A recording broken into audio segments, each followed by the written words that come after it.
So I got my scanner plugged up to this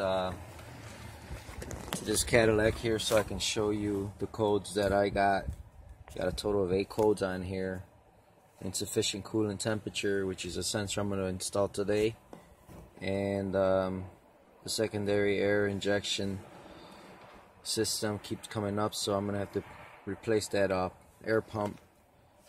There's 2 of them on this one, so it says it's a secondary, so there's a primary and a secondary.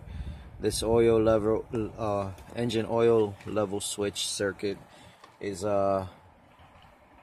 it's an oil sensor on the oil pan. On these Cadillacs, they got the sensor where it detects a low level. It'll tell you check your oil. So I'm gonna change that one out. Torque converter, clutch, pulse. This one is gonna be related with a flush. There's 2 filters that I suspect are clogged up inside the transmission, behind the transmission pan, and being that the oil's dirty, I'm got a good suspicion that one of them is both of them, I mean, because there's 2 of them, one or both are clogged up and they need to be changed out. So I'll be making a video of that later on. That one is just a repeat of the air secondary injection system.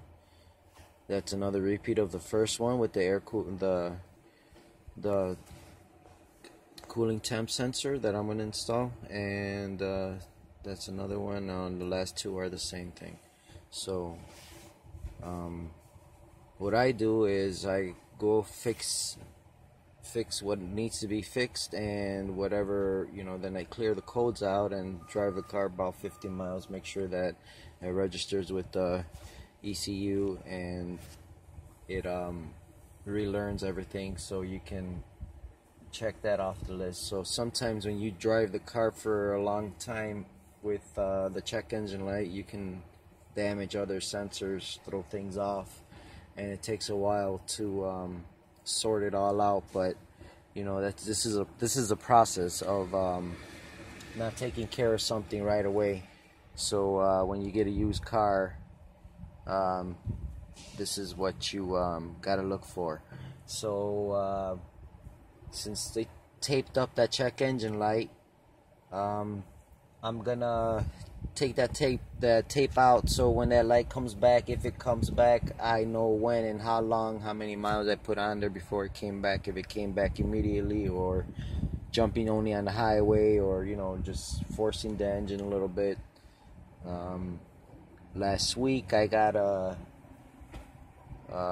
real bad misfire on coil number 8, and for the 2000 Cadillacs and up, they have this independent coil assembly, one for each head, one in the front, one in the back.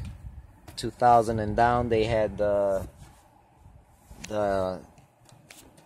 what you call the injection control module that is in the back, that has 4 coils with spark plugs running, with 2 spark plugs running on each one.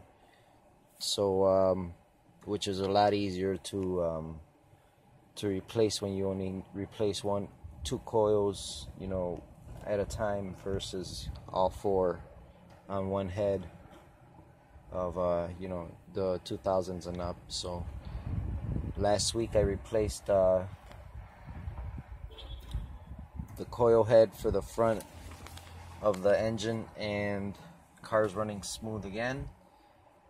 So when something like that happens, that check engine light starts flashing. Very, very bad to drive the car like that.